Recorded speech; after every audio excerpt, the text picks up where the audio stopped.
Hello, I'm Mary Ann Schlegel, naturalist here at Lancaster County Parks, and I'm in the beautiful Muhlenberg Wildflower Meadow right now. We are here to take a look at a couple of the really marvelous native wildflowers that are blooming in this season of late summer, as we start to head into fall.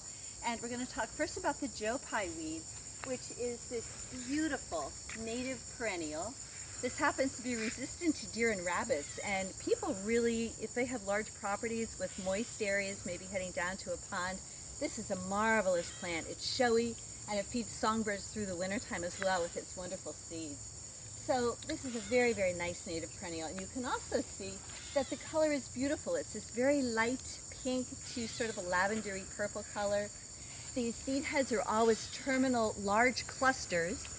And this is a member of the composite family, and the composite family is a very large family of wildflowers, many of which bloom just this time of year, very late summer, heading into fall.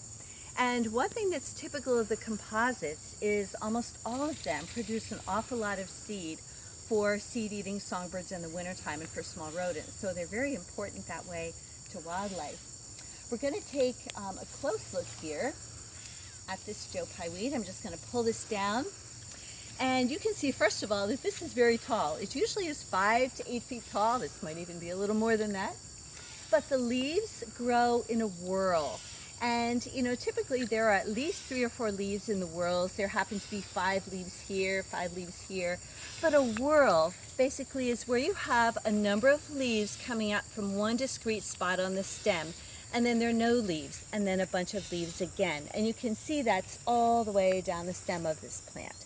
So that's very, very distinctive right there with the Joe Pye weed. Now, you can see that these flowers are beautiful. They as a composite, they basically have disc flowers. Now, things like daisies and sunflowers are composites as well, and the showy parts of those are the ray flowers that may or may not be fertile and bear seeds. Here we have no ray flowers, we only have these clusters of disc flowers.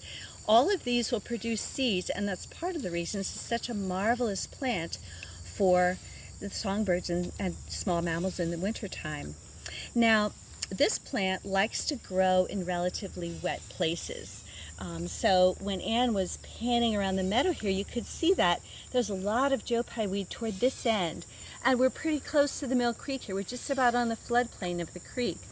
This is widely distributed through North America, eastern North America, going all the way up into the Canadian provinces. And it's extremely showy in wetlands. It's just very, very plentiful, very beautiful because it tends to grow right along, the edge of wetlands as you head up into boreal habitats.